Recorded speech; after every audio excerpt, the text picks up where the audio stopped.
We say it again. Diet, weight loss, and exercise.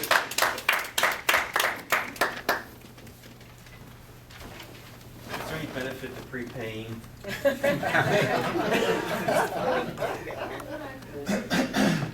Well, he's putting in an $8 bill, isn't that something?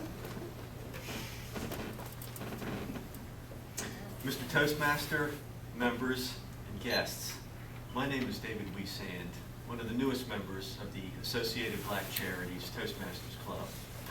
For my icebreaker speech tonight, I have chosen to focus on one specific area of my life I have strived to make improvements in.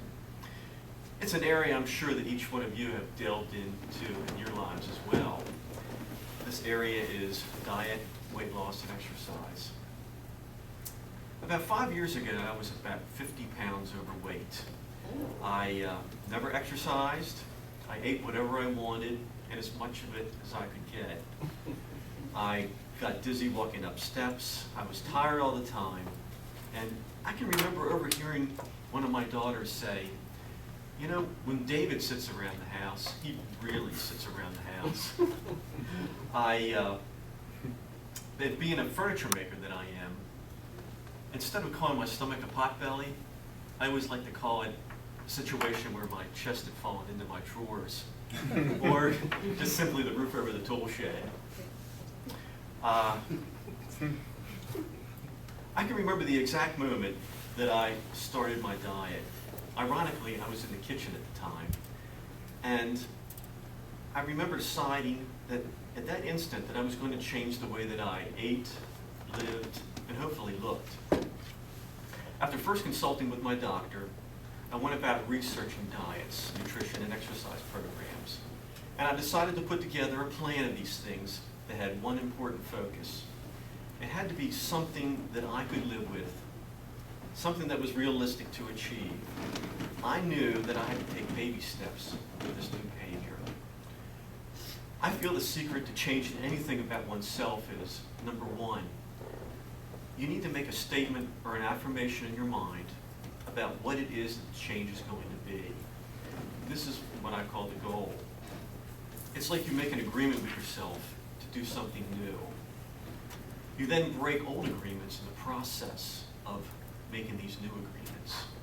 And two, you create a plan of action, preferably in writing. Putting it on paper makes it seem more real, and it creates another way to experience these goals and actions. I don't know if I knew it at the time, but my goal was really about creating a new lifestyle for myself.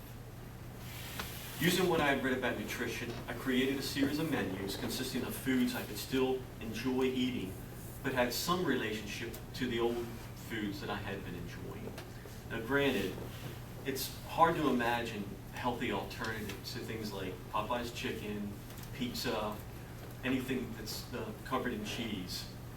But I created my new system, and that had me eating 6 meals daily. Breakfast, lunch, and dinner, but with a snack in between each. Breakfast is usually a hot oat bran cereal. And instead of subs, pizza, burgers, chips, and fries for lunch, I usually go with something like a bowl of a low-fat soup with fruit for dessert. If I have a salad for dinner, I use a trick that one of my daughters taught me. It's the salad dressing that's the most fattening part of the salad.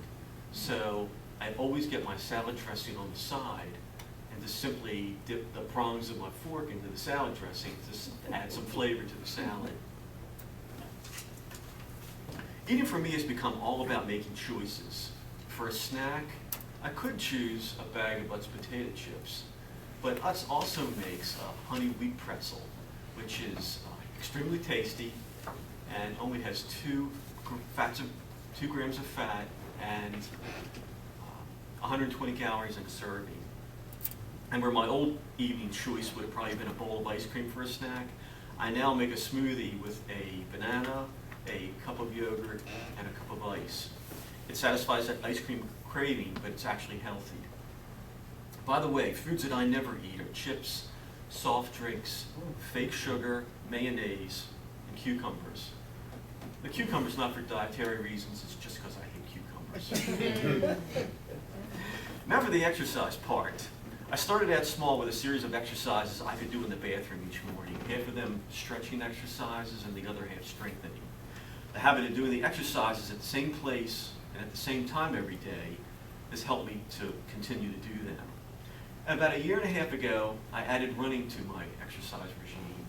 I had never been a runner before, but I was inspired by a friend who did it. When I first started out, I could barely run a block or two.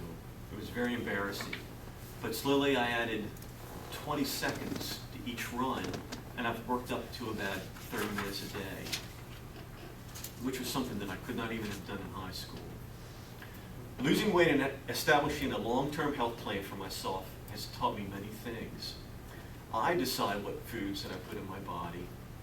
I feel better both emotionally and physically when I eat healthy and I exercise. And I've learned that I can set goals and accomplish them. Change and improvement do not come overnight. Getting good at something is 5% inspiration and 95% perspiration. So much of what I have discussed this evening is really a simple matter of being aware that we always have choices. We just need to make the right ones. Thank you.